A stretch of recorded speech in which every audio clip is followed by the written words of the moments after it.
नमस्कार दोस्तों, मैं Shubham Sen, independent business consultant, team doctor Vivendra. दोस्तों, आज मैं आपसे एक बहुत ज़रूरी बात शेयर करने वाला हूँ कि अगर आपकी कोई दुकान है, कोई रिटेल शॉप है, कोई वेयर हाउस है या कोई आउटलेट है जिसमें आप बहुत सारे गुड्स रखते हैं, तो आपके दिमाग में एक बात हमेशा चलती होगी कि आप कौन सा सामान ज़्यादा रखें, कौन सा सामान कम रखें, आप किस प्रकार की इन्वेंट्री मैनेज करें कि आपका पैसा जल्दी जल्दी रोटेट हो और आपका पैसा बहुत ही कम ब्लॉक हो। ये चीज़ें आपको ज़्यादा डिस्टर्ब करती होंगी।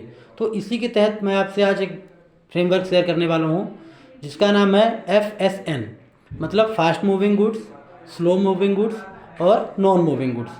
तो अगर आप कोई रिटेल के ओनर हैं, कुछ ऐसा काम कर रहे हैं, तो आपको अपनी शॉप में ज़्यादा से ज़्यादा फास्ट मूविंग गुड्स रखने चाहिए, थोड़ा बहुत आपको स्लो मूविंग और बिल्कुल ही कम नॉन मूविंग। अब आप कहेंगे कि अगर नॉन मूविंग है तो उसको रखें क्यों? उसका रीज़न ये है कि सपोज दैट आपकी दुकान में कोई कस्टमर आता है जिसको एक पर्टिकुलर सामान चाहिए जो कि आपके लिए नॉन मूविंग है, तो उसकी वजह से आपका कस्टमर लौट जाएगा, जो कि आपका परमानेंट कस्टमर लॉस होगा।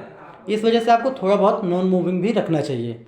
अब आप कहेंगे ये तो हमें समझ में आ गया कि हाँ ठीक है, फास्ट मूविंग क्या है, स्लो मूविंग क्या है और नॉन मूविंग क्या है, पर हम इसको कैसे मेंटेन करें, हमें कैसे पता चलेगा?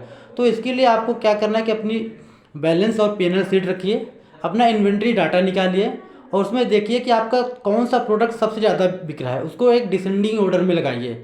इससे आपको पता चलेगा कि आपका कौन सा प्रोडक्ट सबसे ज़्यादा बिक रहा है, कौन सा कम और कम से कम बिल्कुल कम। अब आप ये कहेंगे कि ठीक है, ये तो हमने चेक कर लिया, लेकिन ऑलरेडी जो हमारे पास नॉन मूविंग मटेरियल पड़ा है उसका क्या करें? आगे तो हम इम्प्लीमेंट कर लेंगे, चलो ठीक है, हम फास्ट मूविंग रखेंगे और स्लो मूविंग कम रखेंगे, नॉन मूविंग नहीं रखेंगे, पर अभी जो हमारे पास पड़ा है नॉन मूविंग मटेरियल उसका क्या करना है?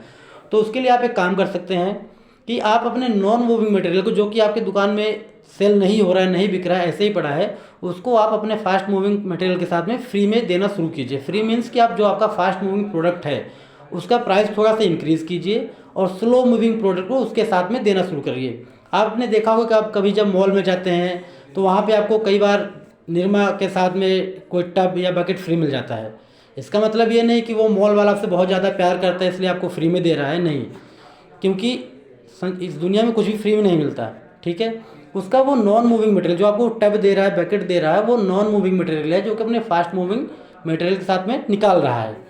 तो इसी तरह से आपको भी इन्वेंट्री मेंटेन करनी है। आप एक इन्वेंट्री मेंटेन करिए, एक डाटा निकालिए अपना तरीके से कि आपका कौन सा फास्ट मूविंग है, कौन सा स्लो मूविंग है, कौन सा नॉन मूविंग है। इसमें होगा कि आपकी इन्वेंट्री जितनी अच्छी क्लियर होगी, आपका कैश फ्लो उतना अच्छा मेंटेन रहेगा। तो इस चीज़ को इम्प्लीमेंट करिए, अपना एक इन्वेंट्री चेक कीजिए कि आपके पास दुकान में क्या क्या प्रोडक्ट पड़ा है और कौन सा ज़्यादा बिक रहा है, कौन सा कम बिक रहा है। उसी के हिसाब से अपनी इन्वेंट्री मेंटेन कीजिए और अपनी सेल को आगे बढ़ाइए। धन्यवाद।